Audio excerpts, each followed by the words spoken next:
ஒரு அதிகாலை நேரம் ஊரே அமைதியாக உறங்கிக் கொண்டிருந்தபோது அப்துல்லாஹ் மட்டும் விழித்து கொண்டான். அவன் தக்பீர் கட்டி மெதுவாக சூரத்துல் ஃபாத்திஹா ஓதத் தொடங்கினான்.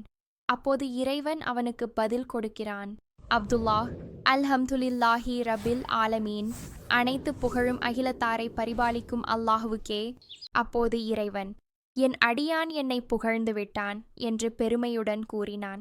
அப்துல்லாஹ், ரஹ்மானிர் ரஹீம், அவன் அளவற்ற அருளாளன், நிகரற்ற அன்புடையவன்.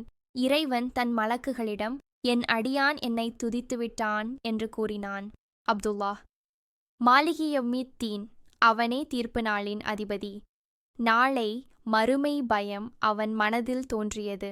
அப்போது இறைவன், என் அடியான் என்னை கண்ணியப்படுத்திவிட்டான், என்னிடம் சரணடைந்து விட்டான் என்று கூறினான். அப்துல்லாஹ், இய்யாக நஃபுது விய்யாக நஸ்தயீன், உன்னையே நாங்கள் வணங்குகிறோம், உன்னிடமே உதவியும் தேடுகிறோம். இறைவன், இது எனக்கும் என் அடியானுக்கும் இடைப்பட்ட ஒப்பந்தம். என் அடியான் கேட்டது அவனுக்கு கிடைக்கும். இறுதியாக தனக்கும் உலக மக்களுக்கும் நேர்வழி வேண்டி அப்துல்லாஹ் ஓதி முடித்தான். இறைவன், அவன் கேட்டது அவனுக்கு வழங்கப்படும் என்றான்.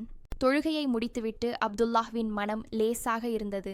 தீர்ப்பு நாளின் அதிபதியிடம் பேசிய உணர்வில் அவன் கண்கள் பனித்தன.